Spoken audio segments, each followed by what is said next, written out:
வணக்கம் தோழர்களே. பாலஸ்தீன் மீதான இனப்படுகொலை போர் துவங்கி இன்றோடு 360 நாட்களாகிறது. நாம் இதை பேசிக் கொண்டிருக்கும் இன்று 30 செப்டம்பர். பாலஸ்தீன் நேரம் காலை 8 மணி. கடந்த 2 நாட்களுக்கு முன்பு, அதாவது வெள்ளிக்கிழமை, லெபனான் தலைநகர் பெய்ரூட்டின் புறநகர் பகுதியான தஹியாவில் நடந்த போர் விமான தாக்குதலில் ஹெஸ்புல்லாவின் பொதுச் செயலாளர் ஹசன் நஸ்ருல்லா உட்பட மேலும் சில ஹெஸ்புல்லா தலைவர்கள் உயிரிழந்துள்ளனர். அதன் பிறகு இதன் மாற்றங்கள் வெவ்வேறு இடத்தில் நோக்கி நகர்ந்து கொண்டிருக்கிறது என்று பல விமர்சனங்கள், பல தகவல்கள் வெளிவந்து கொண்டிருக்கின்றன. உண்மையில் இது எதை நோக்கி நகர்கிறது? தலைவர்கள் இறப்பதால் ஒரு விடுதலை போராட்ட இயக்கம் முடங்கிவிடுமா, அல்லது விடுதலை போராட்ட கோரிக்கை கைவிடப்பட்டு விடுமா என்பதை தான் நாம் பேசவிருக்கிறோம். நம்மோடு தோழர் செந்தில் அவர்கள் இணைந்திருக்கிறார். வணக்கம் செந்தில் தோழர். வணக்கம் தோழர். தோழர், நம்ம கடைசியா பேசுனது நம்ம ஒரு 5 நாளைக்கு முன்னாடி பேசணும். அதுக்கப்புறமேல நமக்கு நேரம் கிடைக்கல பேசுறதுக்கு. இதுக்கு நடுவுல நடந்த இந்த நிகழ்வுகள், தொடர்ச்சியான இந்த ஹெஸ்புல்லா தலைவர்கள் மீதான தாக்குதல், அவர்கள் மீதான படுகொலை, இதன் பிறகு அவங்க கிரவுண்ட் இன்வேஷன்லாம் நாங்க போவோம் அப்படின்னு இஸ்ரேல் சொல்றது. அதே போல அந்த பக்கம் நேத்து நைட்டு, அதாவது 23ஆம் தேதி ஏமன் மேல தாக்குதல் நடத்தினது, ஈரானை மிரட்டுற மாதிரியான துணையில பேசுறது, இதெல்லாம் எதை காட்டுது? ஆக்சுவலா இது எதை நோக்கி இந்த போர் போறதா நீங்க பாக்க? முதல்ல 5 நாள் ஆயிடுச்சு. நம்ம கடைசி பாட்காஸ்ட் பண்ணி 5 நாள் ஆயிடுச்சு. இந்த 5 நாளுக்கு இடையில நேற்று முந்தானத்து நடந்த இந்த மிக முக்கியமான நிகழ்வு ஒரு வரலாற்று முக்கியத்துவம் வாய்ந்த ஒரு நிகழ்வு, ஒரு ஹிஸ்டாரிக்கல் டேர்னிங் பாயிண்ட். அந்த வகையில ஒரு விடுதலை அமைப்பினுடைய தலைவர் படுகொலை செய்யப்பட்டிருக்கிறாரு. அவருடைய சேர்ந்து அவருடைய கம்பேனியன்ஸ், இந்த போராட்டத்தின் முக்கிய உறுப்பினர்கள். கிட்டத்தட்ட 30 ஆண்டு கால போராட்ட வரலாறுல, ஹெஸ்புல்லாவினுடைய போராட்ட வரலாறுல ஏற்பட்ட மிகப்பெரிய இழப்பு. மிக முக்கியமான தலைவர்கள், கிட்டத்தட்ட 20க்கும் மேற்பட்ட தலைவர்கள் இந்த தாக்குதல் நடவடிக்கையில இறந்திருக்கிறாங்க. ஈரானியன் IRGC பிரிகேடியர் ஜெனரல் ஒருத்தர் இதுக்குள்ள இறந்திருக்கிறாரு. அவர் லெபனானுக்கான பொறுப்பாளர். அவரு இந்த தாக்குதல்ல இறந்திருக்கிறாரு. ஸோ இது ஏன் ஏன்னா இப்போ இது நடந்து 3 நாட்கள் ஆகுது. ஏன் நம்ம இதை பேசலன்னா, ஒண்ணு நேரம் போதாக்குறை இருந்தது, பர்சனலான வேலைகள் இருந்தது, அது ஒரு பக்கம். இன்னொரு பக்கம், இந்த மாதிரியான ஒரு வரலாற்று நிகழ்வு நடக்கும்போது நம்ம பொதுவா எல்லாருமே என்ன இந்த அதாவது இதை பத்தி பேசுற செய்திகளும் சரி, இல்ல ஆய்வுகளும் சரி, உடனடியா தகவலை கொண்டு போய் சேர்க்கறது மட்டும் இல்ல, அதுல அவங்களுக்கு அப்ப கிடைக்கிற தகவல்கள் எல்லாத்தையும் கொண்டு வாந்தி எடுக்கிறது தான் பொதுவா நடக்கும். ஸோ அதனால அந்த அந்த நடவடிக்கையில நம்ம ஒரு காலத்துல ஈடுபடுறது இல்லை. அதை தவிர்க்க வேண்டிய அவசியம் இருந்தது. ஏன்னா இது ஒரு மிக முக்கியமான நிகழ்வு. ஸோ அதனால அந்த இடத்துல ப்ரீமெச்சூர்டான ஒரு பாட்காஸ்ட பண்ணக்கூடாதுங்கிறது ஒரு காரணம். ஏன்னா இந்த மாதிரியான நிகழ்வுகள் நடக்கும்போது முழுமையான தகவல்கள் கிடைச்சதுக்கு அப்புறம், அதே மாதிரி அத்தன்டிக்கான சோர்ஸ் இன்ஃபர்மேஷன் கிடைச்சதுக்கு அப்புறம் தான் அதை பத்தி நம்ம பேசணும். அதற்கு முன்னாடி நம்ம நடந்தது என்னங்கிறத புரிஞ்சுக்கிட்டதுக்கு அப்புறம் தான் நம்மளால பேசணும். ஏன்னா நம்ம தவறான தகவல்களை கொண்டு போய் கொடுத்துடக்கூடாதுங்கிற அந்த ப்ரிகாஷனரி மெஷர்ல தான் நம்ம இந்த 3 நாள் பண்ணல. நேற்று இரவு பண்ணலான்னு ஒரு பிளான் இருந்தது. ஆனா நேற்று இரவு எனக்கு பர்சனலா நேரம் கிடைக்கல, அதனால பண்ண முடியல. ஸோ இப்போ பண்றோம்னா, நம்ம இது ரொம்ப முக்கியமா பேச வேண்டியது. ஏன்னா இது விடுதலை போராட்டங்களை பொறுத்தல இல்ல, தேசிய இன விடுதலைக்கான போராட்டம், ஏகாதிபத்திய எதிர்ப்பு போராட்டங்கள் அப்படின்னு உலக அளவுல பாக்குறப்ப, ஹசன் நஸ்ரல்லாங்கிறவர் ஒரு மிக முக்கியமான விடுதலை போராட்ட வீரர். ஸோ உலக ஏகாதிபத்திய எதிர்ப்பு சக்திகளுக்கும் விடுதலை போராட்ட அமைப்புகளுக்கும் ஒரு இன்ஸ்பிரேஷனல் ஃபிகரா இருந்தவர் தான் ஹசன் நஸ்ரல்லா. ஸோ ஹசன் நஸ்ரல்லாவுடைய இழப்புங்கிறது விடுதலை விரும்புகிற சுயாதீனமா சுதந்திரமா வாழணும்னு நினைக்கிற உலகத்துல இருக்கிற மக்கள், அடிமை முறைக்கு எதிராக நிக்கணும்னு நினைக்கிற மக்கள் எல்லாருக்குமே மிகப்பெரிய இழப்பு.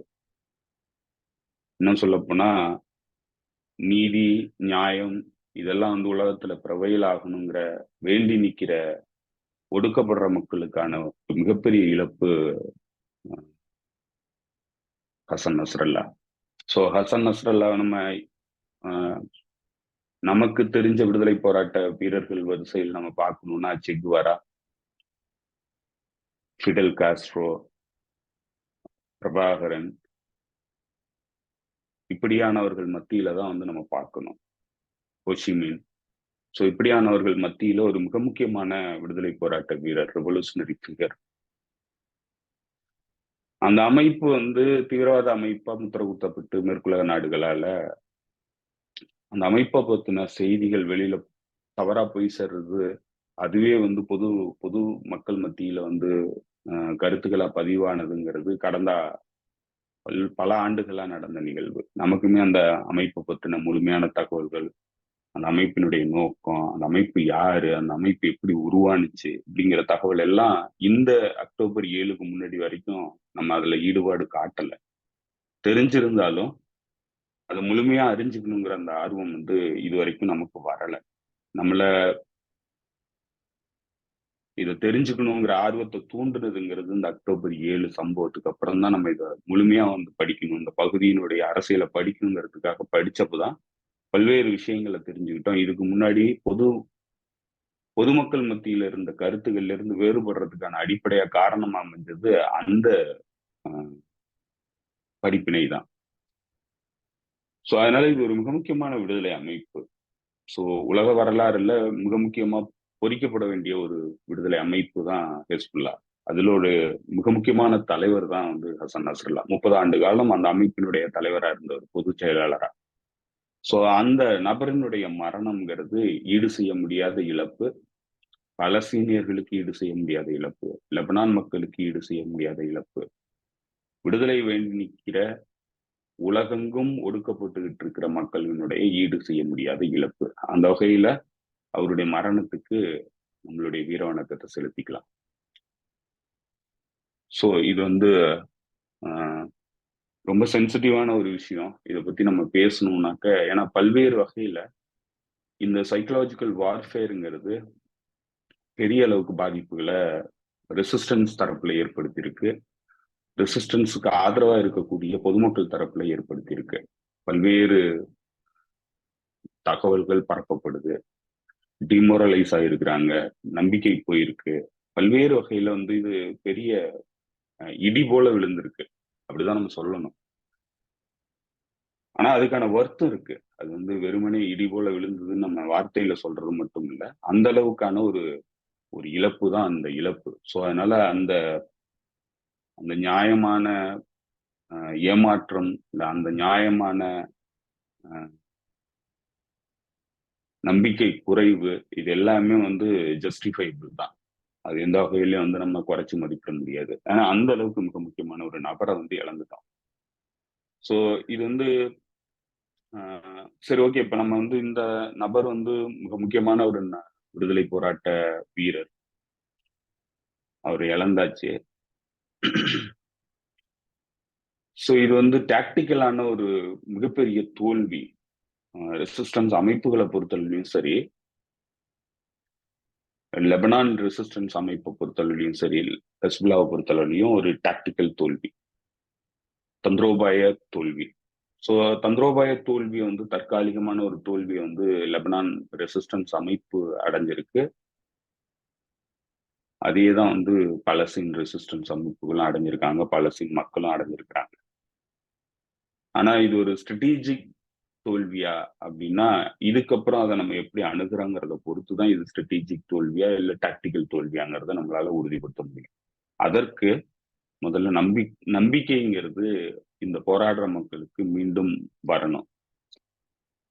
இந்த தோல்வி மனப்பான்மை, டிஃபீட்டிசம், இதுல வந்து ரொம்ப ஈடுபாடா இல்ல நிராயுதபாணியம் நிக்கிறோமே அப்படிங்கிற அந்த எண்ணப்பாடுங்கிறது மேலோங்கிருச்சுன்னா இந்த போராட்டம் வந்து கம்ப்ளீட் ஸ்ட்ராட்டஜிக் டிஃபீட்டா போகும். ஸோ இந்த ஸ்ட்ராட்டஜிக் ஃபெயிலியருங்கிறது இதுக்கு மேல இதை எப்படி அணுகுறாங்க, இந்த மனநிலையில இருந்த மக்கள் வந்து இதுக்கு மேல இதை எப்படி அணுகுறாங்க, அந்த அமைப்பு இதை எப்படி அணுகுது அப்படிங்கிறத பொறுத்துதான் இதை வந்து ஸ்ட்ராட்டஜிக் டிஃபீட்டா வந்து மாறாம பார்த்துக்க முடியும். ஸோ அந்த அளவுல அவ்வளவு பெரிய ஒரு இழப்புங்கிறது ஏற்பட்டிருக்கு. அதை ஒத்துக்கிட்டு தான் ஆகணும். ஸோ ஆனா இது ரெசிஸ்டன்ஸ் அமைப்புகளுக்கு மிகப்பெரிய ஸ்ட்ராட்டஜிக் டிஃபீட். ஆனா பர்பட்ரேட்டர்ஸ், இந்த நிகழ்வை நடத்தின ஏகாதிபத்திய சக்திகளுக்கு இது ஸ்ட்ராட்டஜிக் வெற்றியா ஒரு காலத்திலையும் வராது. ஸோ நமக்கு ஸ்ட்ராட்டஜிக் டிஃபீட்டா போகலாமே தவிர ஸ்ட்ராட்டஜிக் விக்டரியா சைனிஸ்டுகளுக்கோ அமெரிக்கன் ஏகாதிபத்தியத்திற்கோ ஒரு காலத்திலையும் வராது, எல்லா வகையிலுமே. இன்க்ளூடிங் ரெசிஸ்டன்ஸ் அமைப்பினுடைய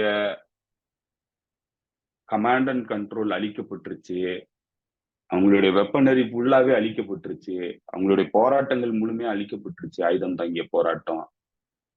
அப்படியே அழிக்கப்பட்டுட்டா கூட அது வந்து அவங்களுக்கு வெற்றியா போக போறது இல்லை. ஸோ அதனாலதான் வந்து இந்த மாதிரியான நடவடிக்கைகள்ல ஈடுபடும் போது இது ஒரு வைஸ் திங்கிங் வேணும், ஒரு ரேஷனல் வேணும், ஒரு ஆக்ஷன்ல இறங்கணும்னா அதனால என்ன பலன் கிடைக்க போகுது அப்படிங்கிறத பார்க்கணும். ஆனா இன்னைக்கு இருக்கிற உலக பவர் ஸ்ட்ரகிள்ங்கிறது, ஜியோ பொலிட்டிக்கல் ஸ்ட்ரகிள்ங்கிறது, மேற்கத்திய தரப்புங்கிறது கம்ப்ளீட்டா எல்லா விஷயத்திலையும், எல்லா பிரச்சனைகளிலையும், எந்த இடத்துலயும் வின் லூஸ் சுச்சுவேஷனை வந்து அவங்க உருவாக்கல. அவங்க லூஸ் லூஸ் சுச்சுவேஷனை தான் வந்து எல்லா பக்கத்துலயும் உருவாக்குறாங்க. நாங்க தோல்வி அடைவோம் பரவாயில்ல, ஆனா உங்களை தோக்கடிக்கணும் அப்படிங்கிறது தான் அவங்களுடைய ப்ரப்போசிஷன். இப்போ அவங்களுக்கு எந்த வகையிலும் வெற்றி கிடைக்கிறது இல்ல. நீங்க கடந்த 30 ஆண்டு கால இந்த கிட்டத்தட்ட 25-30 வருஷம் நம்ம சொல்லலாம், இந்த 25 வருஷ நடைமுறைகள்ல வெஸ்டர்ன் திங்கர்ஸ் எந்த வகையிலும் ஸ்ட்ராட்டஜிக்கான வெற்றியை அடையவே இல்லை. எல்லா இடத்துலயும் தோல்விதான் அடைஞ்சிருக்கிறாங்க. ஆனாலும் அவங்க தோல்வி அடைஞ்சாலும் பரவாயில்ல, நம்மளை டிஃபீட் பண்ணுங்கிறதுல அவங்க தெளிவா இருக்கிறாங்க. அடுத்தவங்களை டிஃபீட் பண்ணணும், அடுத்தவங்களை தோல்வி அடைய வைக்கணும் அப்படிங்கிறதுல தெளிவா இருக்கிறாங்க. அதுதான் ரஷ்யாக்குள்ளேயும் நடக்குது, அதுதான் ஈரானுக்கு எதிராகவும் கட்டமைக்கப்படுது, அதுதான் உலகம் முழுக்க அவங்களுடைய பாலிசியா இருக்கு. எந்த இடத்துலயும் அமைதியை விரும்பல, எல்லா இடத்துலயும் போர்களை உருவாக்குறது, அழிவு, டிஸ்ட்ரக்ஷன், கெட்டாஸ்ட்ராஃபி, இதை தான் வந்து அவங்க உருவாக்கிட்டு இருக்காங்க. கடந்த 25 ஆண்டுகளா வந்து இந்த யூனிபோலார் மூவ்மெண்ட் உருவானதுக்கு அப்புறம் அவங்க இதை தான் பண்ணிக்கிட்டு இருக்கிறாங்க. தொடர்ந்து இதை தான் வந்து கேரி ஃபார்வர்டும் பண்ண போறாங்க. ஸோ கன்வென்ஷனல் வேல அவங்களால போர்ல வெற்றி அடைய முடியாது அப்படிங்கிறத உறுதிப்படுத்தினதுக்கு அப்புறம் அவங்களுக்கு இருக்கிற ஒரே ஆப்ஷன்ங்கிறது, நான் வெற்றி அடைய முடியாது, ஆனா எல்லாரையும் அழிப்பேன், உங்க யாருக்குமே வந்து வாழ்றதுக்கான வழிமுறையை விட்டு வைக்க மாட்டேன் அப்படிங்கிற இடத்த நோக்கி தான் வந்து அவங்களுடைய பாலிசி திங்கிங் இருக்கு. ஸோ இது வந்து இந்த ஒட்டுமொத்தமா அவங்களுடைய திங்கிங்கிறது மனித சமூகத்திற்கு விரோதமான திங்கிங்கா வச்சிருக்கிறாங்க. ஏன்னா அவங்க தோல்வி அடையாங்கிறதுனால எல்லாரையும் தோக்கடிக்கணும்னு நினைக்கிறாங்க. அதனுடைய ஒரு விளைவு தான் வந்து இப்போ இந்த மாதிரியான நடவடிக்கைகள்ல ஈடுபடுறது. இப்போ இந்த மாதிரியான நடவடிக்கைகள் வந்து ஏன் மற்றவர்கள் ஈடுபடல அப்படின்னு சொல்லிட்டு பலரும் வந்து கேட்கிறாங்க. இப்ப நம்ம சொன்ன காரணம் தான். இது வந்து லூஸ் லூஸ் ப்ரொபோசிஷன். இந்த மாதிரியான நடவடிக்கைகள்ல ஈடுபடுறதுங்கிறது உலகத்தை வந்து ஒரு டேஞ்சரஸ் பாத்துக்கு கொண்டு போயிடும். இது வந்து ஓப்பன் பண்றது பண்டோரஸ் பாக்ஸ். இதை நீங்க ஓப்பன் பண்ணிட்டீங்கன்னா இது வந்து நரகத்தின் வாயில திறக்கிற மாதிரி. இப்படி திறந்துட்டீங்கன்னா இதை யாராலையும் அடைக்க முடியாது. இதனுடைய விளைவுகள் மனித சமூகத்தையே அழிக்கக்கூடியது. அதற்கு ஒரு சிறிய எக்ஸாம்பிள் சொல்றேன். இந்த டீகேபிட்டேஷன் ஸ்ட்ரைக் அப்படின்னு சொல்றாங்க, டீகேபிட்டேட்டிவ் ஸ்ட்ரைக் அப்படின்னு. நம்ம போன முறை ரஷ்யா அமெரிக்காவுடைய அந்த யுக்ரைன் போரை பொறுத்தளவுல பேசியிருந்தோம். இந்த டீகேபிட்டேஷன் ஸ்ட்ரைக்ங்கிறத என்ன திட்டமிடலோட வந்து நியூக்ளியர் ஸ்ட்ரைக் வந்து பண்றதுக்கு தயாராகிறாங்க மேற்கத்திய நாடுகள், அமெரிக்கா அப்படின்னு சொல்லிட்டு நம்ம போன முறை பேசியிருந்தோம். அந்த நடவடிக்கைகளை தான் வந்து இப்போ ஹெஸ்புல்லாவுக்கு எதிராக வந்து அவங்க இறங்கி இருக்கிறாங்க. இப்போ இந்த இந்த நடவடிக்கை நீங்க அப்படியே ஒரு எக்ஸாம்பிளுக்கு உலகத்துல மற்ற இடங்கள்ல அப்ளை பண்ணீங்கன்னா அதனுடைய விளைவுகள் என்ன ஆகுங்கிறத மட்டும் யோசிச்சோம்னா இது எவ்வளவு மோசமான ஒரு பின்விளைவுகளை ஏற்படுத்தக்கூடியது.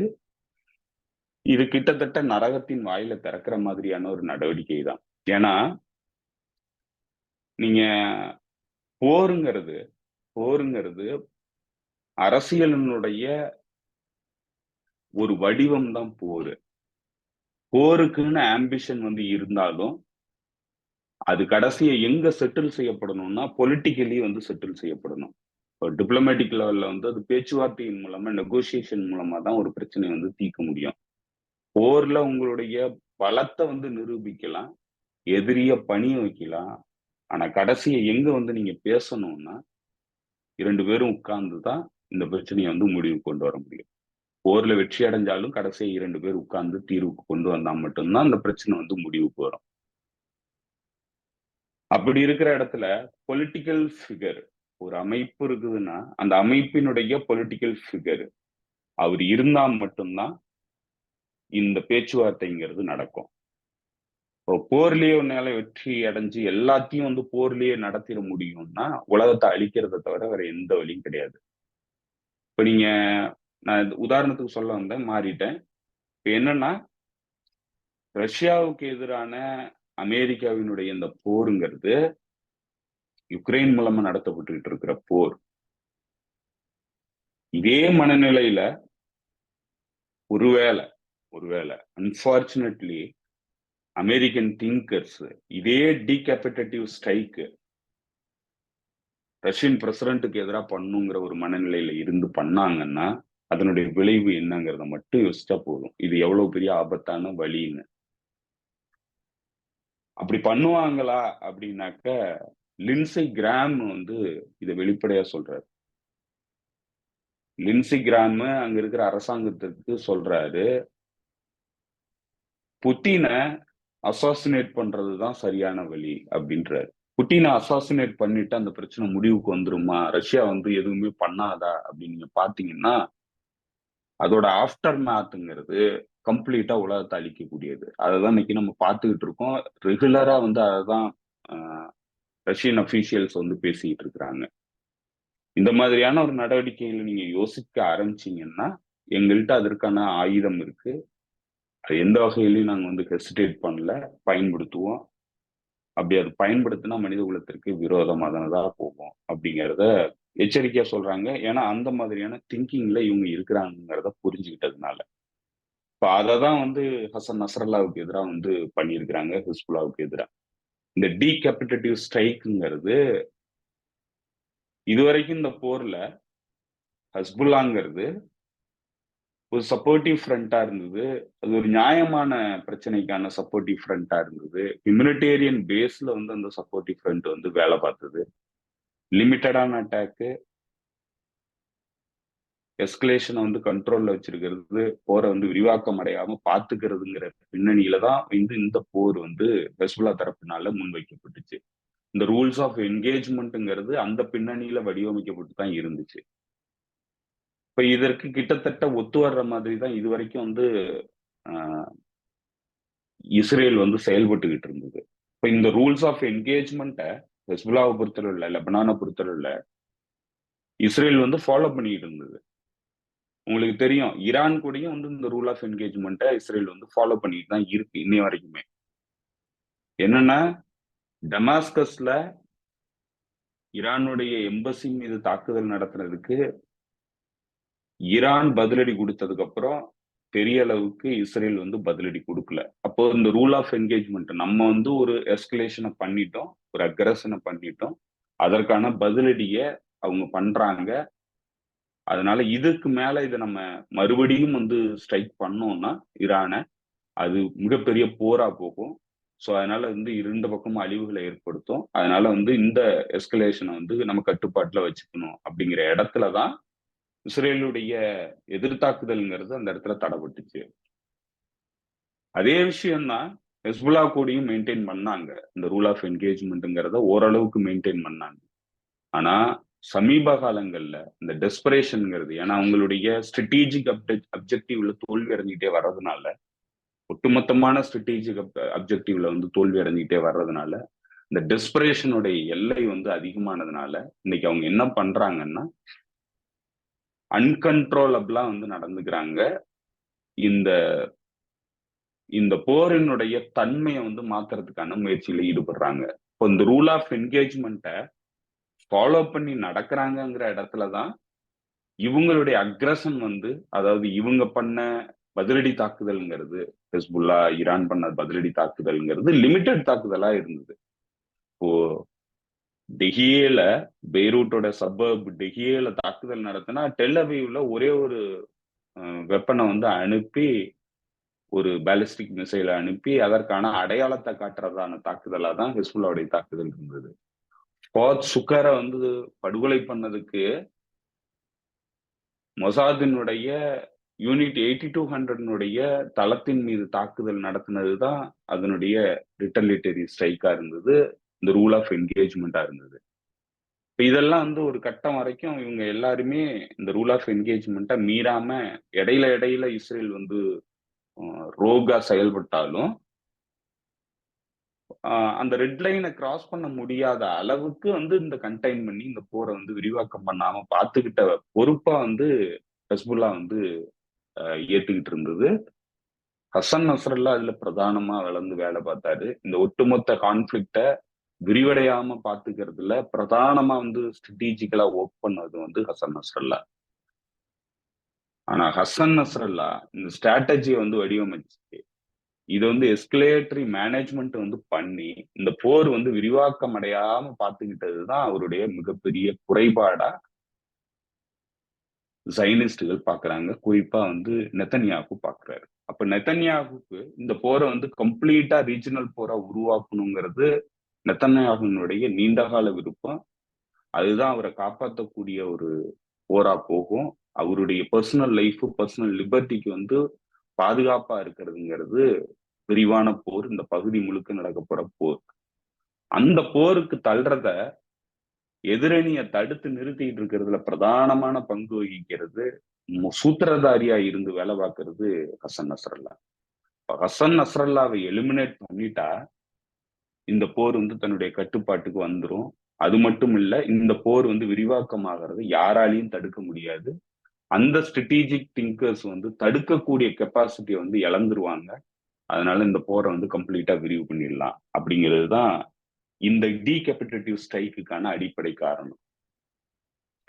ஸோ அதனால வந்து இந்த டீகேபிட்டேட்டிவ் ஸ்ட்ரைக் பண்ணுவாங்கங்கிறத ஹெஸ்புல்லா எதிர்பார்க்கல, ஈரான் எதிர்பார்க்கல, ஆக்சஸ் ஆஃப் ரெசிஸ்டன்ஸ்ல எந்த அமைப்புகளும் இதை எதிர்பார்க்கல. ஏன்னா இவ்வளவு முட்டாள்தனமான ஒரு விஷயத்தை யாரும் பண்ண மாட்டாங்கிற நம்பிக்கையில தான். ஆனா இஸ்ரேல் முட்டாள்தனமான விஷயங்களை பண்றதுல வந்து கைதேர்ந்தது. அது மட்டும் இல்ல, அனுபவம் உள்ளது. தொடர்ந்து அதுதான் பண்ணுது. ஏன்னா அது டெஸ்பரேட்டா இருக்கு. போரை விரிவாக்கம் பண்ணுங்கிறது தான் அதனுடைய பிரதான நோக்கமா இருக்கு. அப்போ இவருடைய எலிமினேஷன்ங்கிறது அமைதியையும் ஸ்டெபிலிட்டியையும் இந்த பகுதியில மெயின்டைன் பண்ணிட்டு இருந்ததுதான் காரணம். இந்த பகுதியில இந்த போர் விரிவாகாம பார்த்துக்கிட்ட சூத்திரதாரியா இருந்து ஹசன் நஸ்ரல்லா வேலை பார்த்ததுதான் அவருடைய எலிமினேஷனுக்கு காரணம். அதற்காக தான் அவர் எலிமினேட் பண்ணப்பட்டார். இப்ப இவரு தான் தடுத்துக்கிட்டு இருக்கிறார். நீங்க பல இடங்கள்ல பார்க்கலாம். ஹமாஸுக்கும் இஸ்ரேலுக்குமான பேச்சுவார்த்தைய கொண்டு போயிட்டு இருந்தது இஸ்மாயில் ஹெனியே. இப்ப இந்த அமைதி பேச்சுவார்த்தை, இந்த டீலுங்கிறத விரும்பாத நெத்தன்யாகு இஸ்மாயில் ஹெனியவை அசாசினேட் பண்ணிட்டாரு. அதற்கப்புறம் வந்து டீல் எந்த வகையிலும் வந்து முன்னுக்கு போகல. அவருடைய பிரதான நோக்கம் வெற்றி அடைஞ்சிருச்சு. அது ஒரு டாக்டிக்கலான நோக்கம். அந்த நோக்கம் வந்து வெற்றி அடைஞ்சிருச்சு. அமைதி முயற்சி நடைபெறல. அதற்கு முன்னாடி அதுக்கு மேல வந்து அந்த அமைதி பேச்சுவார்த்தைங்கிறது நகரல. அதற்கு மேல வந்து அது நகர்றதுக்கான வாய்ப்பையும் இழந்துருச்சு இஸ்மாயில் கெனியோடைய அசாசினேஷனுக்கு அப்புறம். இப்போ ரீஜனல் போர், இந்த பிராந்திய போரை உருவாக்குறத தடுத்துக்கிட்டு இருக்கிறது ஒரே ஒருத்தர் தான், அவர் வந்து ஹசன் நஸ்ரல்லா. ஹசன் நஸ்ரல்லா வந்து தூக்குறதன் மூலமா இந்த போரை விரிவாக்கம் பண்ணிடலாம். சோ இப்ப இதுதான் வந்து இதனுடைய நெத்தன்யாகுக்கு இருந்த பிரதான நோக்கம். அந்த நோக்கத்துல வந்து நெத்தன்யாகு வெற்றி அடைஞ்சிருக்கிறார். சோ இது வந்து ஒரு வகையில அமைதியை விரும்புறவங்களுக்கு இதுதான் பதில் அப்படிங்கிறத நெத்தன்யாகு தெளிவுபடுத்தியிருக்கிறார். சோ அதனால நீங்க அமைதியை விரும்புனீங்கன்னா உங்களை டீகேபிட்டேட்டிவ் ஸ்ட்ரைக் பண்ணி கம்ப்ளீட்டா அழிக்கணுங்கிறதுல தான் வந்து நெத்தன்யாகுனுடைய திட்டமிடல் இருக்கு. அந்த பின்னணியில தான் இந்த தாக்குதல்ங்கிறது ஹசன் நஸ்ரல்லாக்கு எதிராக நடந்திருக்கு. அதே மாதிரி இந்த கமாண்ட் அண்ட் கண்ட்ரோல் அளிக்கிறதுக்கான அடிப்படை காரணங்கிறது 2006 போர். 2006 போர்ல கடுமையான தோல்வி அடைஞ்சு வெளியேறின இஸ்ரேலிய ராணுவம் இஸ்ரேல் உள்ளுக்கே வந்து விசாரணை நடத்தப்பட்டுச்சு. அந்த தோல்விக்கான அடிப்படை காரணங்கள் என்ன, ஏன் வந்து தோல்வி அடைஞ்சாங்க அப்படிங்கிறதுக்கான விசாரணை நடத்தப்பட்டு அதனுடைய ரிப்போர்ட் வந்து வெளிவந்துச்சு. ரொம்ப ஷாக்கிங்கான ரிப்போர்ட். ரொம்ப கடுமையான தோல்வியை சந்திக்கிறதுக்கான அடிப்படை காரணமா இருந்தது ஹெஸ்புல்லாவினுடைய கமாண்ட் அண்ட் கண்ட்ரோல் வந்து கம்ப்ளீட்டா எந்த வகையிலையும் பிரேக் ஆகல போர் முழுக்க அப்படிங்கிறது தான் அந்த ரிப்போர்ட். சோ அதனால மீண்டும் ஒரு போர் பண்ணணும்னா கமாண்ட் அண்ட் கண்ட்ரோல்ல அழிக்கணுங்கிறது தான் ஃபர்ஸ்ட் நோக்கமா வந்து சைனிஸ்டுகள் வச்சிருந்தாங்க. இத அக்சஸ் ஆஃப் ரெசிஸ்டன்ஸ் எந்த அளவுக்கு சீரியஸா எடுத்துக்கிட்டு இருந்தாங்க அப்படிங்கிறத நம்மளால பார்க்க முடியல.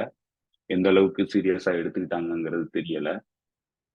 எடுத்திருந்தாலுமே ஈவன் வந்து ஆக்சஸ் ஆஃப் ரெசிஸ்டன்ஸ் இது ஒரு சீரியஸான விஷயமா அவங்க கன்சிடர் பண்ணியிருந்தாலுமே அவங்க எதிர்கொள்றது உலகத்திலேயே மிகப்பெரிய பவர்ஃபுல்லான ஒரு நாட்டினுடைய ஆர்மியை எதிர்கொள்றாங்க. அந்த பின்னணியில தான் சைனிஸ்டுகளுடைய போருங்கிறது நடக்குது. ஐடிஎஃப்ங்கிறது வெறும் ஐடிஎஃப் கிடையாது. அமெரிக்காவுடைய உலகத்தினுடைய மிக வலுவான வரலாறு இல்லாத அளவுக்கு ஒரு மிகப்பெரிய எம்பையரா இருக்கிற அமெரிக்காவினுடைய ஒரு டூலா இருக்கிறது தான் ஐடிஎஃப். அவ்வளவு பெரிய ஒரு ஆர்மியை எதிர்கொள்றவங்களுக்கு அவ்வளவு பெரிய ஒரு ப்ரொபகேண்டா மெஷின், ஒரு டெக்னிக்கல் டூல்ஸ் வச்சிருக்கிற மெஷின், டெக்னிக்கலி அட்வான்ஸ்மெண்ட்ல இருக்கிற உலகத்திலேயே அட்வான்ஸ்மெண்ட்ல இருக்கிற ஒரு நாட்டினுடைய மெஷின்.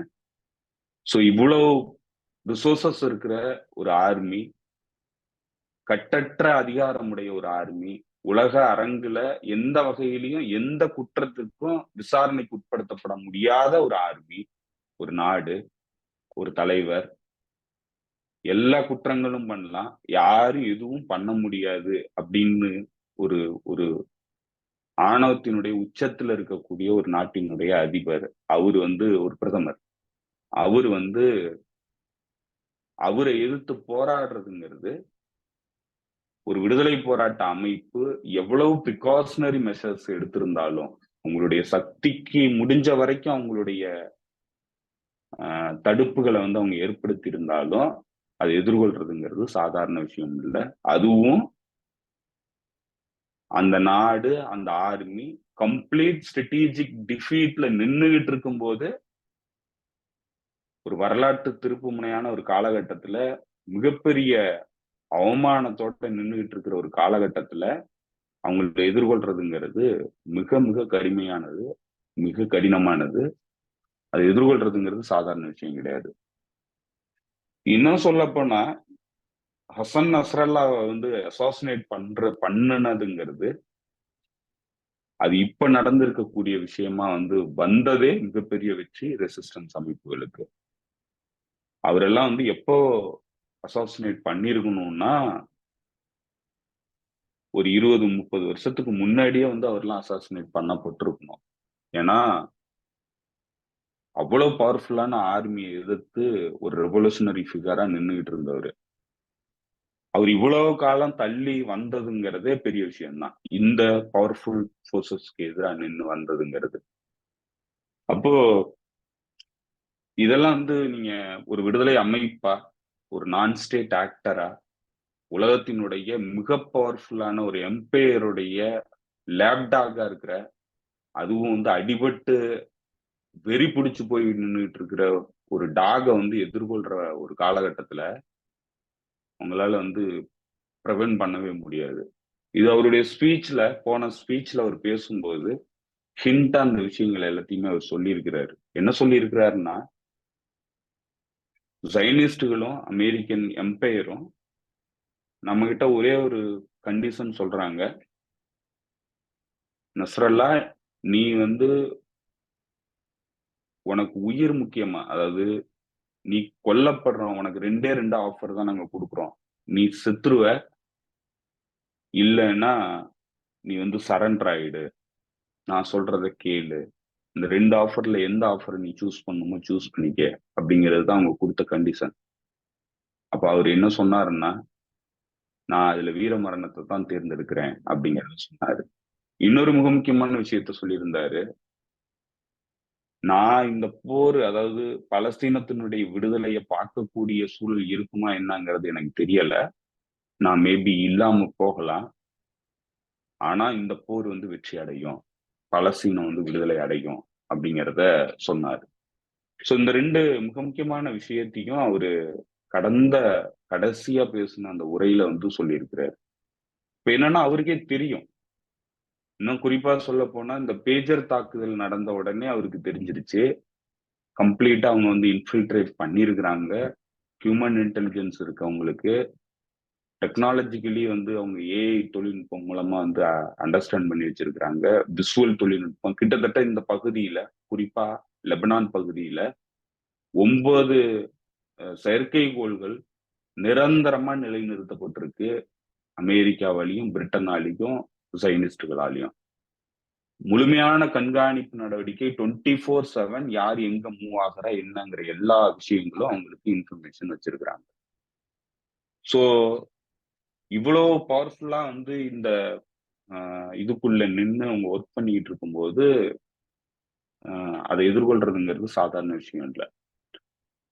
அப்படியும் அவங்க அண்டர் த கிரவுண்ட் தான் வந்து டனல் நெட்வொர்க் மூலமா தான் வந்து இயங்கிட்டு இருந்தாங்க. அவங்களுடைய கமாண்ட் அண்ட் கண்ட்ரோல்ங்கிறது டனல் நெட்வொர்க் மூலமா தான் வச்சிருந்தாங்க. ஆனாலுமே இப்ப இவங்க இந்த இந்த ஒரு படுகொலைக்கு, ஒரு நபரினுடைய படுகொலைக்கு அவங்க பயன்படுத்தின ஆஹ், ஆயுதம்ங்கிறது பங்கர் பஸ்டர் பாம் போட்டிருக்கிறாங்க. 1 பாம் 2 பாம் கிடையாது. 85 பங்கர் பஸ்டர் பாம்ஸ் வந்து போட்டிருக்கிறாங்க. 85 டன் வெடிகுண்டை வந்து போட்டிருக்கிறாங்க. 85 டன் வெடிகுண்டை போட்டு அந்த பகுதியில் இருந்த 6 பில்டிங்கை ஒட்டுமொத்தமா தரைமட்டமாக்கி இருக்கிறாங்க. நூற்றுக்கணக்கானவர்கள் அதுல கொண்டிருக்கிறாங்க. நூற்றுக்கணக்கான குழந்தைகள், பெண்கள், குடும்பங்களை வந்து அழிச்சிருக்கிறாங்க. இந்த ஒரு நபரை வந்து எலிமினேட் பண்ணுங்கிறதுக்காக. இதற்காக 45க்கும் மேற்பட்ட ஏரோப்ளைன்ஸ் வந்து பயன்படுத்தி இருக்கிறாங்க, ஜெட். அதற்கு பாதுகாப்பான பிளைட்ஸ் வந்து பண்ணியிருக்கிறாங்க, கொண்டு வந்திருக்கிறாங்க. அப்ப கிட்டத்தட்ட வந்து 50-60 ஏர்கிராப்ட்ஸ் வந்து 85 1 டன் பாம், ஒவ்வொன்றும் ஒவ்வொரு டன், 85 டன் பாம வந்து அந்த இடத்துல போட்டு ஒட்டுமொத்தமா தரை வரைக்கும் போய் குழி பறிச்சு அவ்வளவு கிரேட்டர் வந்து கிரேட்டரை உருவாக்கி இந்த இந்த இந்த கீழே இருந்த தளத்தை எல்லாத்தையுமே அழிச்சு முடிச்சிருக்கிறாங்க. ஒரு நபரை கொலை பண்றதுக்காக அந்த அளவுக்கு இன்வெஸ்ட் பண்ணி இருக்கிறாங்க. அவ்வளவு இன்வெஸ்ட் பண்ணி இது அமெரிக்காவுடைய பாம்பை தான் வந்து பயன்படுத்திருக்காங்க. முழுக்க முழுக்க அமெரிக்காவுடைய பாம்பு பயன்படுத்தி இந்த கொலை நடந்திருக்கு. சோ இதெல்லாம் தான் வந்து இது எவ்வளவு ஒரு குரூரமான ஒரு ஒரு அரசாங்கமா வந்து இயங்குது, சர்வதேச விதிகளை மதிக்காத ஒரு அரசாங்கம் இயங்குதுங்கிறதுக்கு சரியான உதாரணம். இப்படியான ஒரு மான்ஸ்டரஸ் மனித குலத்திற்கு விரோதமா இயங்கக்கூடிய நாடுகளையும், தலைவர்களையும், இராணுவத்தையும் வந்து எதிர்கொள்ற இண்டிஜினியஸ் பாப்புலேஷனுடைய பாதுகாப்புக்காக ஆயுதம் தாங்கி போராடுற ஒரு அமைப்புங்கிறது இயங்குறதுங்கிறதே பெரிய விஷயம். அப்படியான காலகட்டத்துல 40 ஆண்டு காலம் வந்து இயங்கி 2 முறை இந்த இந்த ராணுவத்தை வந்து தோல்விக்குள்ளாக்கி ஹியூமிலியேட் பண்ணி வெளியேற்றின ஒரு அமைப்பு தான் ஹெஸ்புல்லா. அதுவே மிகப்பெரிய வெற்றி தான். அதனால எந்த வகையான பாதிப்பை ஸ்ட்ராட்டஜிக்கான விக்டரிய வந்து இவங்களால பெற முடியும்னா, எந்த விதமான விக்டரிய அமெரிக்காவாலையும் பெற முடியாது, இஸ்ரேலாலையும் பெற முடியாது. எந்த வகையிலும் இதுல வந்து அவங்களுக்கு வெற்றிங்கிறதுக்கு வாய்ப்பே கிடையாது.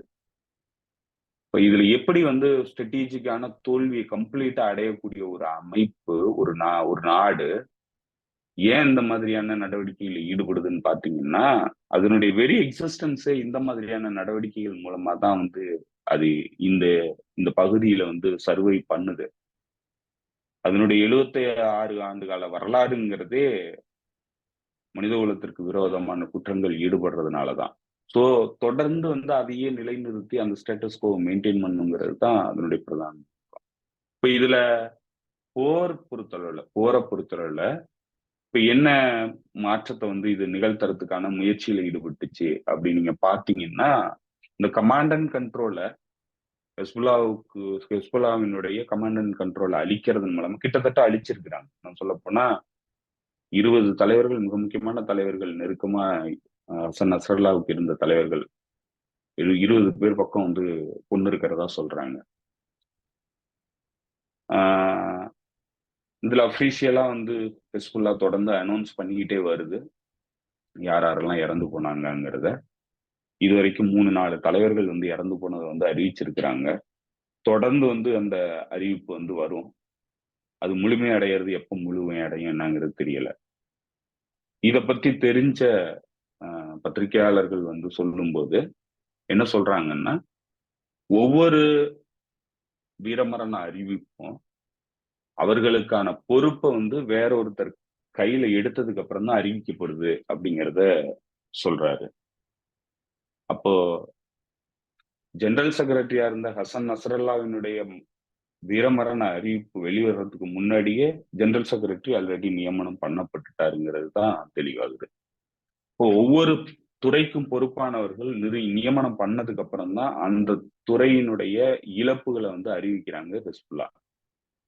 சோ அந்த வகையில இந்த அமைப்பினுடைய கமாண்ட் அண்ட் கண்ட்ரோல் மறு நிர்மாணம் வந்து செய்யப்பட்டுருச்சு அப்படிங்கிறது தான் தகவல்.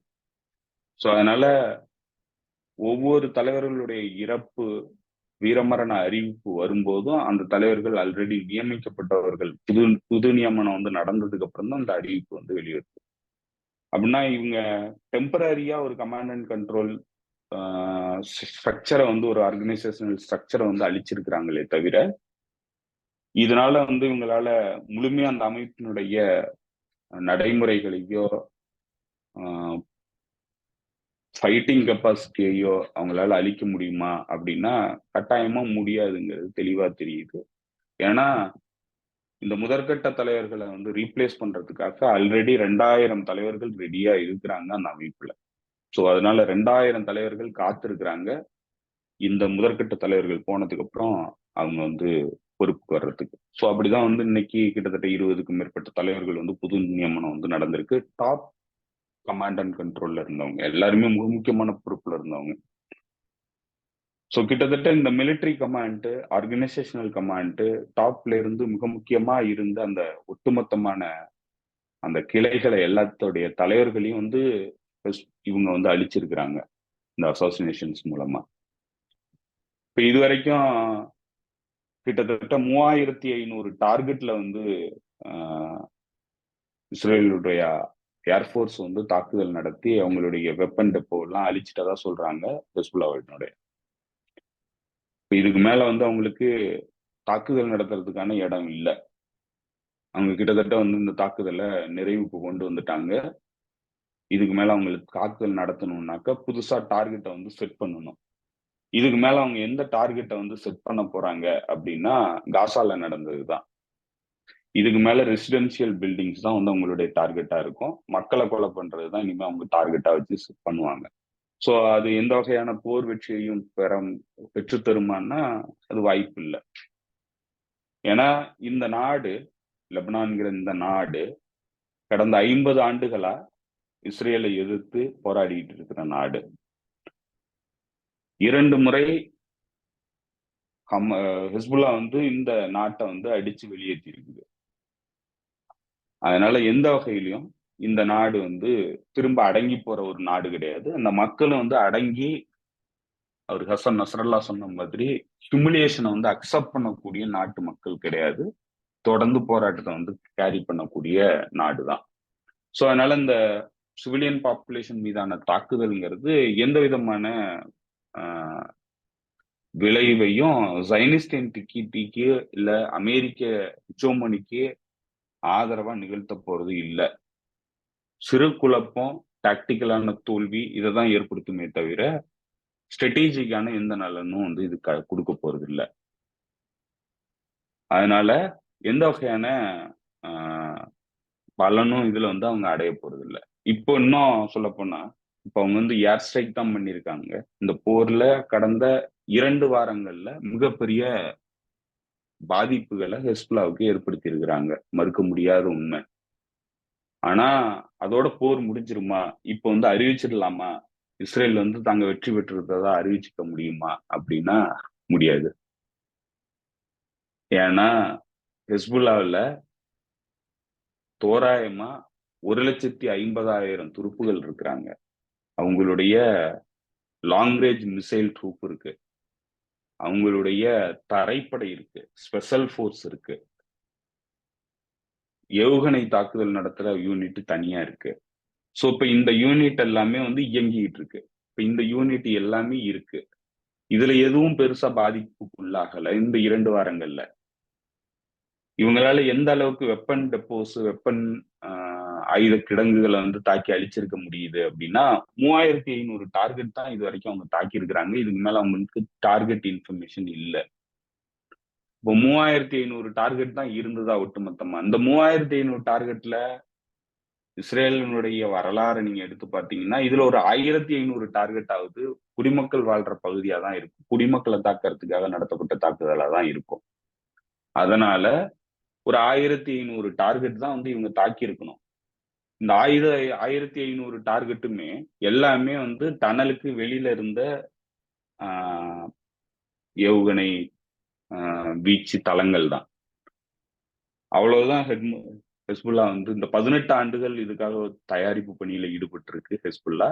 இந்த 18 ஆண்டுகள்ல அவ்வளவுதான் வந்து உருவாக்கி வச்சிருக்குமா, இதுக்கு மேல எதுவுமே கிடையாதா அப்படின்னா, இமாத் 4ன்னு சொல்லி ஒரு வீடியோ வெளியிட்டு இருந்தாங்க உங்களுடைய ஆயுத கிடங்கினுடைய டனல். அந்த இமாத் 4ல இருந்து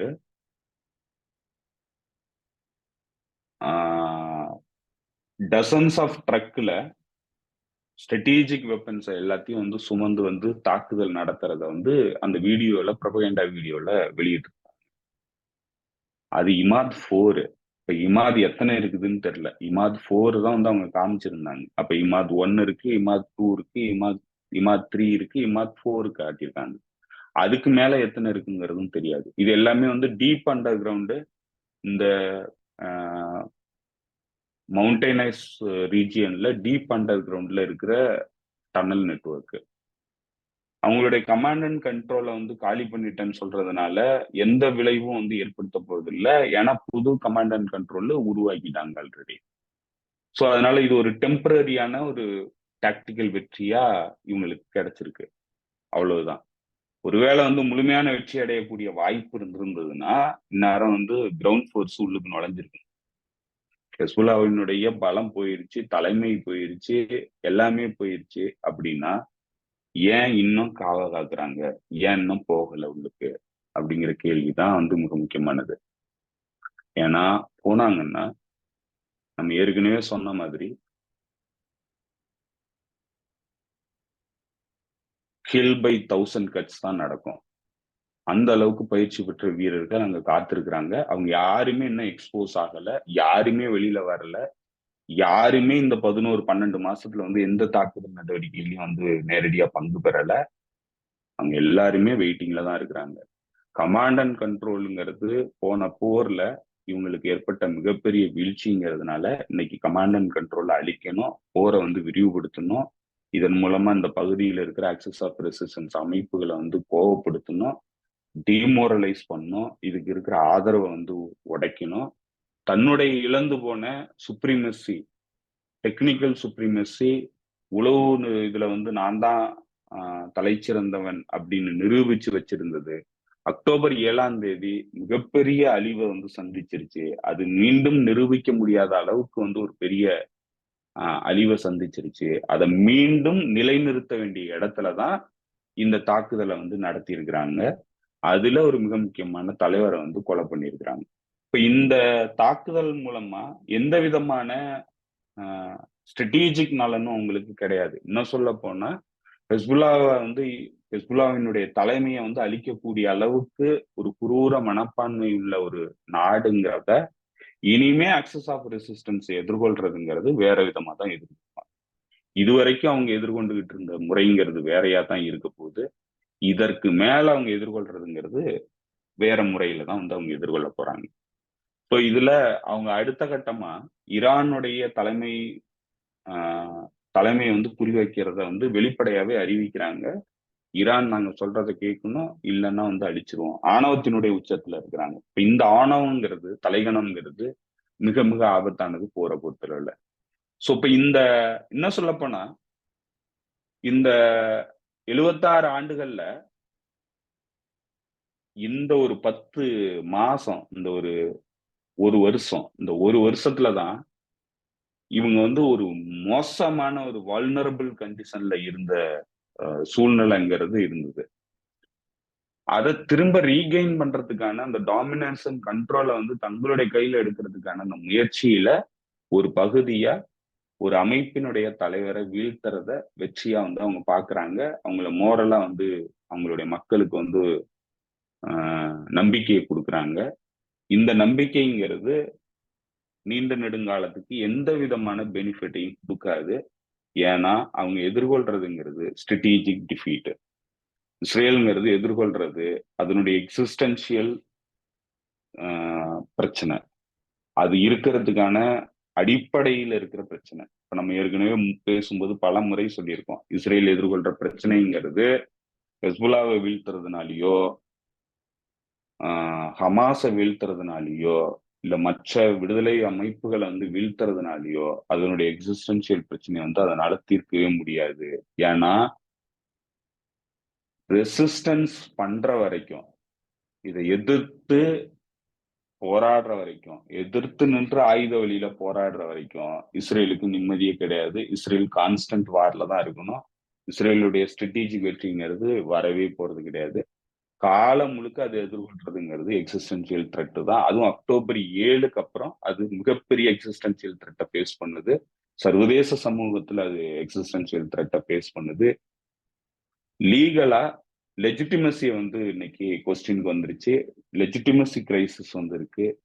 உள்நாட்டு பிரச்சனைங்கிறது மிகப்பெரிய அளவுக்கு இருக்கு. சோ இப்ப இவ்வளவு ஸ்ட்ராட்டஜிக் பிரச்சனைகளை வந்து ஃபேஸ் பண்ற ஒரு நாடு தலைவர்களை கொலை பண்ணிட்டு தீவிரவாத நடவடிக்கைகள் மூலமா வந்து மீண்டும் மிரட்டி பணிய வச்சு இந்த பகுதியில தன்னுடைய நிலை நிறுத்தலை வந்து தன்னுடைய எக்ஸிஸ்டன்ஸை வந்து உறுதிப்படுத்திக்கணும் அப்படிங்கிற இடத்தை நோக்கிதான் வந்து நகர்ந்திருக்கு. அதனுடைய ஒரு விளைவா தான் வந்து இந்த எக்ஸ்ட்ரீம் இர்ரேஷனல் பிஹேவியரையும் வந்து அது நடத்தியிருக்கு.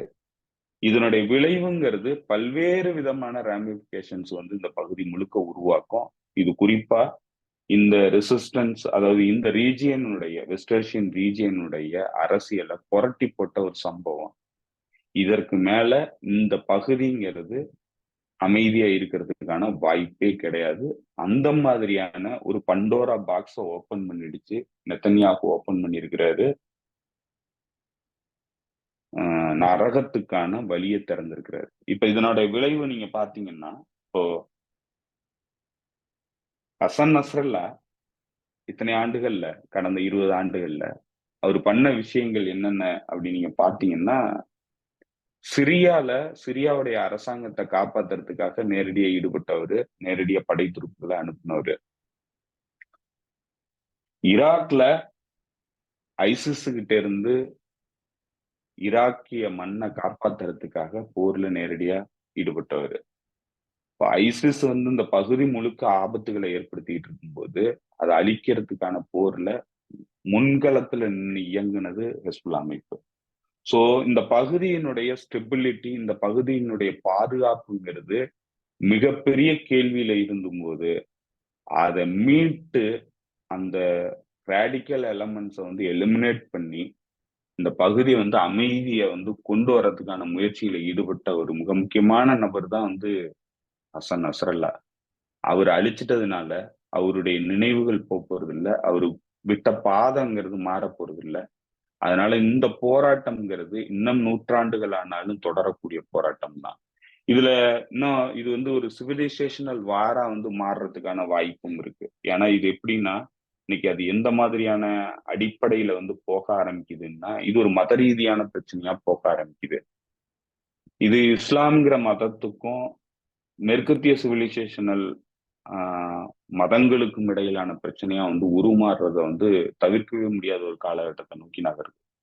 இப்போ ஹமாஸோ பலஸ்தீன் ரெசிஸ்டன்ஸ் அமைப்புகளோ அவங்க இஸ்லாமிய அமைப்புகளா இருந்தாலும் அவங்களுடைய பிரதான நோக்கம்ங்கிறது நேஷனல் லிபரேஷன், தேசிய இன விடுதலை. அதுதான் அவங்களுடைய பிரதான நோக்கம். அவங்களுடைய அமைப்பு கட்டமைக்கப்பட்டிருக்கிறதும் அந்த பின்னணியில தான் கட்டமைக்கப்பட்டிருக்கு. ஆனா ஹெஸ்புல்லாங்கிறது ஒரு ரிலீஜியஸான அமைப்பு, ஷியா முஸ்லிம்கள் இஸ்லாமியர்களினுடைய பாதுகாப்புக்காக இருக்கிற ஒரு அமைப்பா தன்னை கட்டமைச்சிருக்கு. ஸோ அதனால இது வந்து ஒரு சிவிலைசேஷனல் வாரா வந்து போடுறதுக்கான எல்லா வாய்ப்பும் இருக்கு. இது இந்த பின்னணியில நீங்க இந்த ஷியா முஸ்லிம்ஸ் அவங்களுடைய வரலாறெல்லாம் எடுத்து பார்த்தீங்கன்னா இமாம் ஹுசைனுடைய அந்த கர்பலா சண்டையை பத்தி நம்ம போன முறை பேசும்போது பேசியிருந்தோம். இமாம் ஹுசைன் வந்து 68 பேரோட போய் டமாஸ்கஸ் ஆர்மி 3000த்துக்கும் மேற்பட்டவர்கள்ட்ட சண்டைக்கு போய் முடிவு தெரிஞ்சே போய் வீர மரணம் அடைஞ்சாங்க. ஷியா முஸ்லிம்ஸுக்கும் சன்னி முஸ்லிம்ஸுகளுக்குமான அந்த பிளவுங்கிறது, டிஸ்கிரிமினேஷன்ங்கிறது ஷியா முஸ்லிம்கள் பாதிக்கப்பட்டாங்க. அப்போ இந்த மசூதிகளுக்கு போறது வந்து தடை செய்யப்பட்டிருந்தது ஷியா முஸ்லிம்களுக்கு. வந்தீங்கன்னா ஒருவேளை மசூதிக்குள்ள நீங்க கடவுளை வழிபடுறதுக்காக வந்தீங்கன்னா உங்களுடைய விரல்கள் வந்து வெட்டப்படும் அப்படிங்கிற கட்டுப்பாடு இருந்தது. ஆனா தொடர்ந்து போனாங்க, ஒவ்வொரு விரலா இழந்தாங்க. கையில இருந்த விரல்கள் பூரா போனதுக்கு அப்புறம் கால் விரல்கள் எல்லாம் வெட்டப்பட்டுச்சு. அப்பயும் வந்து அவங்க அந்த மசூதிக்கு போறதை நிறுத்தல. அதுக்கப்புறம் கைகள் வெட்டப்பட்டுச்சு, அதுக்கப்புறம் கால்கள் வெட்டப்பட்டதுக்கு அப்புறம் தான் அவங்க போகல. ஸோ அதனால இந்த போராட்ட உணர்வுங்கிறது, சிவிலைசேஷனல் ஸ்ட்ரகிள்ங்கிறது அவங்களுடைய ரத்தத்துல ஊறி போனது.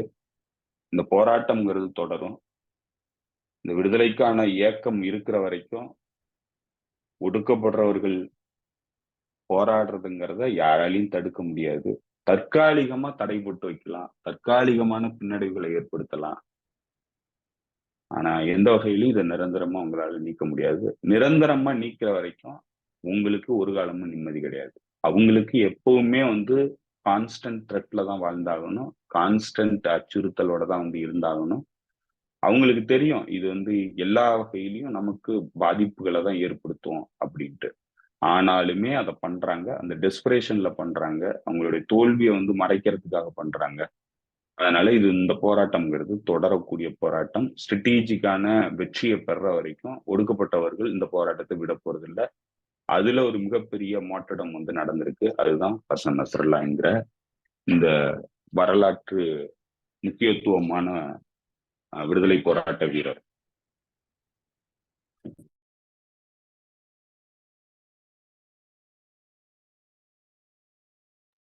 ஓகே தோழர். இதுல வந்து நான் இதுல இருந்து அப்படியே அடுத்த இடத்துக்கு நகர்த்தணும்னு நினைக்கிறேன். ஏன்னா வந்து நான் என்னெல்லாம் சொல்லணும்னு நினைச்சேன்னா எல்லாத்தையும் நீங்க சொல்லிட்டீங்க. நான் இதுதான் வந்து வெள்ளிக்கிழமை இப்படி ஒரு தகவல் வந்துச்சு, அங்க ஹிஸ்புல்லா தலைவர்கள் இருந்த இடத்துல தாக்குதல் நடந்துச்சு அப்படின்னு சொன்னோன்னே எல்லாருமே டிமாரலைஸ் பேச ஆரம்பிச்சாங்க தோழர்கள் எல்லாம். அப்பதான் நான் வந்து டெலிகிராம்ல எழுதியிருந்தேன், ஒரு தலைவர் கொல்லப்படுறதுனால விடுதலை போராட்டம் எந்த காலத்திலையும் இதாயிராது அப்படின்னு சொல்லி அது விரிவா எழுதியிருந்தேன். அதுல வந்து ஒரு தோழர் ஒருத்தர் கேட்டிருந்தாரு, என்னன்னா 2 நாள் கழிச்சு அந்த ஹிஸ்புல்லா கன்ஃபார்ம் பண்ண பிறகு ஹசன் நஸ்ரா அவருடைய இழப்பு குறித்து கன்ஃபார்ம் பண்ண பிறகு ஒரு தோலை கேட்டிருந்தாரு. சைனாவும் ரஷ்யாவும் வந்து உரிய வந்து ஏர் டிஃபென்ஸ் கொடுத்துருக்கணும் ஹெஸ்புல்லாவுக்கு, அவங்க கொடுக்கல. அவங்க கொடுத்துருந்தா இது நடந்திருக்காது இல்ல அப்படின்ற மாதிரி அவரு சொன்னது ஒரு பக்கம். ஒரு நார்மலா எல்லாருக்கும் எழுற கேள்வி, இல்லைன்னா நம்மள அவர் ஃபாலோ பண்றதுனால அதுக்கப்புறம் அவர் வந்த கேள்வி. நான் அதுல இன்னும் ஒரு ஸ்டெப்புக்கு நான் வந்து பேசணும்னு நினைக்கிறேன். என்னன்னா, நம்ம ஒரு ஐ திங்க் ஒரு 2-3 மாசத்துக்கு முன்னாடி நினைக்கிறேன், ஐநாவுல பேசின செர்கே லவ்ரோவா இருக்கட்டும், அல்லது ரஷ்ய தர புட்டினுக்கு நெருக்கமானவங்களா இருக்கட்டும், இல்ல புட்டினே கூட சொன்னாரான்னு எனக்கு ஞாபகம் இல்ல. லெபனான் மேல நீங்க கை வச்சீங்கன்னா நாங்க உள்ள வருவோம் அப்படின்னு சொல்லி அவங்க சொன்னது. அதன் பிறகு லெபனான் உள்ள இவங்க வந்த பிறகும் இன்னும் வந்து ரஷ்யா வந்து இதுல வந்து அமைதி காக்குது அப்படின்னு எல்லா இடத்துலயும் பார்க்கப்படுது. இதை வந்து வியூ வந்து மற்றவங்க பார்த்தாங்களான்னு தெரியல. சோ இந்த நான் சரியா சொல்றேன்னா இது எந்த நோக்கி நகருது? ரஷ்யாவோட நிலைப்பாடு இந்த விஷயத்துல என்னவா இருக்கு? இந்த தாக்குதல் நடந்த உடனே அது கிட்டத்தட்ட வந்து அவங்களுக்கு தெரிஞ்சிருக்கும், நமக்கு தெரியாம இருந்தது, அவங்களுக்கு தெரிஞ்சிருக்கும். இந்த தாக்குதல் நடந்த உடனே ரஷ்யாவுடைய ஃபாரின் மினிஸ்டர் இமீடியட்டா லெபனானுடைய ஃபாரின் மினிஸ்டர் சந்திச்சு பேசியிருந்தாரு. அதே போல ஈரானுடைய foreign minister, russian foreign minister, துருக்கி ஃபாரின் மினிஸ்டர், இப்படி ஒரு 3-4 நாடுகளுடைய ஃபாரின் மினிஸ்டருக்கு இமீடியட்டா சந்திச்சு பேசியிருந்தாங்க. அதனால இந்த பகுதியினுடைய போரை பொறுத்தளவுல ரொம்ப கவனம் செலுத்துற ஒரு மிக முக்கியமான நாடுங்கிறது ரஷ்யா. நீங்க பல இடங்கள்ல பார்க்கலாம். அந்த போர் ஆரம்பிச்சதுல இருந்து ரஷ்யாவினுடைய நிலைப்பாடுங்கிறது ரொம்ப வோக்கலான சப்போர்ட் கொடுத்துக்கிட்டு இருக்கு. வெளிப்படையா வந்து ஆதரவு தெரிவிச்சுக்கிட்டு இருக்கு. சீனாவுமே வந்து ஆரம்பத்தில இருந்து இந்த லெபனான் பிரச்சனையை பொறுத்தளவுல சீனா வந்து என்ன சொல்லிட்டு இருக்குன்னா, நாங்க லெபனானுடைய சாவர்னிட்டி மீது தாக்குதல் நடத்துறதை அனுமதிக்க முடியாது, அது சர்வதேச விதிகளுக்கு புறம்பானது, அதை உடனடியாக நிறுத்தணும் அப்படிங்கிறது தான் சொல்லுது. ஸோ அதனால இதெல்லாம் வந்து டிப்ளமேட்டிக் லெவல்ல இவங்களுடைய ஆதரவுங்கிறது இருக்கு. ஆனா அதே நேரத்துல அது மிலிட்டரிலி வந்து எந்த மாதிரி கொடுக்க முடியும் அப்படிங்கிறதுனா, இது ஹெஸ்புல்லாங்கிறது ஒரு நான் ஸ்டேட் ஆக்டர். இது ஒரு அரசாங்கம் கிடையாது. இப்ப பஷர் அல் அசாத்தோடைய அரசாங்கம் மாதிரியான ஒரு அரசாங்கம் கிடையாது.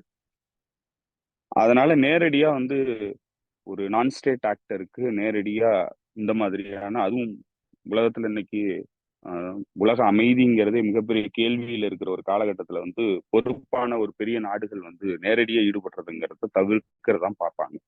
ஸோ அதனால அந்த ஒரு பின்னடைவுங்கிறது லெபனானை பொறுத்தளவுல அவங்களுடைய ஏர் டிஃபென்ஸை பொறுத்தளவுல இருக்கு. அந்த ஏர் டிஃபென்ஸ் தான் வந்து அவங்களுடைய வீக்னஸும் கூட. ஸோ அதனால லெபனான் அரசாங்கம் ஒரு பிளவுபட்ட அரசாங்கம். அந்த சொசைட்டியை வந்து மூன்றா பிளவுபட்ட சொசைட்டி. அந்த நாட்டினுடைய அரசியலமைப்பு சட்டங்கிறது மூன்றா பிளவுபட்ட ஒரு அரசியலமைப்பு சட்டம். ஸோ அதனால இந்த பின்னணியில தான் அவங்களால வந்து அவங்களுக்கு தேவையான பாதுகாப்பை உறுதிப்படுத்த முடியாத ஒரு சூழல் இருக்கு. அது வந்து லெபனான் அரசாங்கமே நேரடியா உதவி கோருனுச்சுன்னா அது நடக்கிறதுக்கான வாய்ப்பு இருக்கு. அகைன் அது ஒரு மூன்றா பிளவுபட்ட ஒரு நாடுங்கிறதுனால அதை எழுப்புறதுல அந்த அந்த உதவியை வந்து வாங்குறதுல அது இன்னும் சொல்ல போனா பிரான்ஸ், அமெரிக்காவினுடைய அழுத்தம்ங்கிறது, மிரட்டல்ங்கிறது இருக்கு. அழுத்தம் கிடையாது, மிரட்டல். இப்ப கூட என்ன பண்றாங்கன்னா, ஈரானுடைய ஃபிளைட்டு பெய்ரூட் ஏர்போர்ட்டுக்கு வந்துச்சுன்னா பெய்ரூட் மீது தாக்குதல் நடத்துவோம், ஏர்போர்ட் மீது தாக்குதல் நடத்துவோங்கிறதையும் இஸ்ரேல் வெளிப்படையா சொல்றாங்க, மிரட்டல் விடுறாங்க. அதற்கு பயந்துகிட்டு லெபனான் அரசாங்கம் ஈரானுடைய ஃபிளைட்டு இறங்காம திருப்பி அனுப்பியிருக்கு. ஸோ இந்த அளவுக்கு வல்னரபிளான ஒரு ஸ்டேட்டா இருக்கிறது தான் வந்து லெபனான். ஏன்னா அந்த அரசாங்கம்ங்கிறது மிகப்பெரிய நெருக்கடிகளை எதிர்கொண்டுகிட்டு இருக்கு, ஒரு பொருளாதார சிக்கலை எதிர்கொண்டுகிட்டு இருக்கு. அதே நேரத்துல அதுக்கு சுயாதீனமான சாவர்னிட்டிங்கிறது கம்ப்ளீட்டா இல்லாம இருக்கு. ஸோ ஹெஸ்புல்லாங்கிற அமைப்புங்கிறது வேற, லெபனான்கிற அரசாங்கம்ங்கிறது வேற. இப்ப லெபனான்கிற அரசாங்கத்துல செயல்பட முடியாத ஒரு சூழ்நிலை இருக்கிறது தான் இப்ப இது எல்லாத்துக்குமே காரணம். ஆனா இது வந்து வேற வகையில, இது வந்து இன்னும் சொல்லப்போனா ஹெஸ்புல்லாவுக்கு மிகப்பெரிய போர்னு ஒண்ணு வந்துச்சுன்னா, இந்த நேரடியான போர்னு ஒண்ணு வந்துச்சுன்னா, ஹெஸ்புல்லாவுக்கு இஸ்ரேல் பண்ற எல்லா விஷயங்களும் பிளஸ் பாயிண்டா தான் இருக்கும். ஏன்னா இன்னைக்கு இஸ்ரேல் வந்து என்னென்னலாம் செட் பண்ணுதுன்னா, தலைவர்களை கொலை பண்றதுங்கிறது போர்ல ஒரு அங்கம் அப்படிங்கிறத சொல்லியிருக்கு. பொலிட்டிக்கல் ஃபிகர்ஸை கொலை பண்றதுங்கிறது போர்ல ஒரு அங்கம்ங்கிறத சொல்லியிருக்கு. இப்போ ரெசிஸ்டன்ஸ் அமைப்புகளுக்கும் அது பொருந்தும். அதனால நாளைக்கு டெலவைவுக்குள்ள அரசியல் தலைமைகள் மீதான தாக்குதல்ங்கிறத ஜஸ்டிஃபை பண்றதுக்கு இந்த ஒரு சம்பவம் போதும். அதனால இது ஒரு வகையில ஹெஸ்புல்லாவுக்கு பிளஸ் பாயிண்டா வந்திருக்கு ஆக்சஸ் ஆஃப் ரெசிஸ்டன்ஸுக்கு. அதே மாதிரி நீங்க ஏர்போர்ட்டை தாக்குவேன்னு, பெய்ரூட்ல இருக்கிற ஏர்போர்ட்டை தாக்குவேன்னு சொன்னீங்கன்னா, பென்கோரியன் ஏர்போர்ட் தாக்கப்படுறதுக்குங்கிறது ரொம்ப நாள் ஆகாது. ஸோ அதனால அதுவும் பாசிபிலிட்டியா அதுவே உருவாக்குது. இப்ப நீங்க போர்ட்டை தாக்குறீங்க, குடைடா போர்ட்டை தாக்குறீங்க, குடைடா ஏர்போர்ட்டை தாக்குறீங்கன்னா, பென்கோரியன் ஏர்போர்ட், ஹைஃபா போர்ட் இதெல்லாம் தாக்கப்படுறதுக்கு எல்லா வழிகளையும் நீங்க திறக்குறீங்கன்னு தான் அர்த்தம். நீங்க இன்னைக்கு உங்களுடைய பவர் அதிகமா இருக்கலாம். நீங்க வந்து ஒரே குண்டுல வந்து அழிக்கலாம், எல்லாமே பண்ணலாம். ஆனா அதனுடைய விளைவுகளை எதிர்கொள்ளணுங்கிறப்போ உங்களால வந்து சஸ்டைன்டா கடந்த காலங்கள்ல இந்த ஒரு காலத்துல வந்து நடந்த மாதிரி இதை விட பவர்ஃபுல்லான வெப்பன் மூலமா ஒரு வருஷம் உங்களுடைய போர்ட்டையும் உங்களுடைய ஏர்போர்ட்டையும் தாக்கிக்கிட்டே இருந்தாங்கன்னா உங்களுடைய நிலைமை என்ன? ஏன்னா இந்த பிரசிடென்ட்டை பூரா நீங்க தான் செட் பண்றீங்க. உலகத்துல போய் நீங்க போய் வெளில சொல்ல முடியாது. நான் வந்து எங்க ஏர்போர்ட்டை தாக்கிட்டாங்க அப்படின்னு சொல்லி நீங்க யார்ட்டையும் போய் கூக்குரல் போட முடியாது. ஏன்னா நீங்க வந்து அதை தான் பண்ணிருக்கீங்க. எங்க தலைவர்களை கொலை பண்ணிட்டாங்க அப்படின்னு சொல்லி உலகத்துல போய் சர்வதேச அரங்கில் உங்களால எல்லாத்தையும் ஆதரவு கேட்க முடியாது. நீங்க வந்து உங்களுடைய அப்போனன்ட்டினுடைய தலைவர்களை வந்து கொலை பண்றீங்க. ஸோ எல்லா பிரசிடென்ட்டையும் உங்களுக்கு ட்ராப்பை நீங்களே தான் வச்சுக்கிட்டு இருக்கீங்க. இதுல என்னன்னா ஹெஸ்புல்லா வந்து ஏதோ கம்ப்ளீட்டா வந்து ஒரு 10 நாள்ல வந்து ஒட்டுமொத்தமா முடிச்சுட்டு 18 வருஷம் உருவாக்கப்பட்ட ஒரு அமைப்பு, இதற்காகவே உருவாக்கப்பட்ட அமைப்பு, 18 வருஷம் உருவாக்கப்பட்ட அமைப்பு, பார்த்து பார்த்து உருவாக்கப்பட்ட அமைப்பு. அந்த அமைப்பை 10 நாள் நான் வந்து மேல இருந்து வானத்துல இருந்து குண்டு போட்டு அழிச்சிட்டேன், இதுக்கு மேல அந்த அமைப்பு எதுவுமே பண்ண முடியாதுன்னு இன்னும் ஜைனிஸ்டுகள் சொல்லல, இஸ்ரேல் சொல்லவே கிடையாது. 10% கூட அழிக்கல இன்னும். மிச்சம் 90% இன்டாக்டா இருக்கு. கமாண்ட் அண்ட் கண்ட்ரோல் மட்டும்தான் போயிருக்கு. கமாண்ட் அண்ட் கண்ட்ரோல் ரீஃபில் பண்ணிட்டாங்க. இப்ப எல்லாத்தையும் வந்து மாத்தி போட்டாங்க. அதனால 90% இன்னும் பாக்கி இருக்கு. அப்ப அந்த 90% எப்ப அழிக்க முடியும்? இந்த 90% அச்சுறுத்தலை உங்களால எப்ப வந்து ஃபேஸ் பண்ணி அழிக்க முடியும்னா, கிரவுண்ட் இன்வேஷனை பண்றது தவிர உங்களுக்கு வேற எந்த வழியுமே கிடையாது. கிரவுண்ட் இன்வேஷன் நீங்க பண்ணுனீங்கன்னா தான் இந்த 90% அச்சுறுத்தலை வந்தால உங்களால அழிக்க முடியும். இப்ப 90% அச்சுறுத்தலை அழிக்கிறதுக்கு நீங்க கிரவுண்ட் இன்வேஷன் பண்றதை தவிர எந்த வழியும் கிடையாது. அப்படி நீங்க கிரவுண்ட் இன்வேஷனுக்குன்னு வந்தீங்கன்னா இதுவரைக்கும் எக்ஸ்போஸ் ஆகாத படைத்துறுப்புகள் 18 வருஷமா பயிற்சி எடுத்த படைத்துறுப்புகள் தயாரா இருக்கிறாங்க. நேருக்கு நேர் எதிர் சொல்லுவோம். உன்கிட்ட வந்து ஏர் சுப்பீரியாரிட்டி இருக்கிறதுனால என்னுடைய மக்களை கொலை பண்றதும் மேலிருந்து குண்டு போட்டு என்னுடைய தலைவர்களை கொலை பண்றதையும் வந்து வெற்றியா நீ வந்து பாக்குற. அது போர் கிடையாது. நேருக்கு வா, நேர்ல சண்டை போடு, ஜெயிச்சு காட்டு அப்படிங்கிறது தான் ஹசன் நஸ்ரல்லாவே சொன்னாரு. நீங்க வாங்க, அதுக்கு தான் காத்துக்கிட்டு இருக்கோம். சோ அதுதான் இன்னைக்கு நிலைமை. ஹசன் நஸ்ரல்லா வந்து இன்னைக்கு வீரமரணம் அடைஞ்சிட்டாருங்கிறதுனால இருந்த கட்டமைப்புகளோ இதுக்கு முன்னாடி இருந்த போரினுடைய தன்மையோ எந்த வகையான மாற்றத்தையும் அடையல. ஒன்லி தலைமை மட்டும்தான் மாற்றப்பட்டிருக்கு, புது தலைமைகள் உருவாக்கப்படுது. அதை தவிர களத்துல இருந்து போரிடக்கூடிய நபர்கள்ல எந்த மாற்றமும் கிடையாது. அவங்களுடைய பயிற்சிகள் இந்த ஒரு வாரத்துல எல்லாமே ஒட்டுமொத்தமா மாறிட போறது கிடையாது. எல்லாமே தயாரா இருக்கு. சிறு வெற்றியை வந்து அடைஞ்சிருக்கீங்க. இந்த வெற்றியையே வந்து மிகப்பெரிய வெற்றியா நினைச்சுக்கிட்டு ஐடிஎஸ் ஃபோர்ஸ் உள்ளுக்கு வந்துச்சுன்னா அங்க அவங்களுக்கு சவகுழி காத்துக்கிட்டு இருக்குங்கிறதுல எந்தவித சந்தேகமும் கிடையாது தோழர்.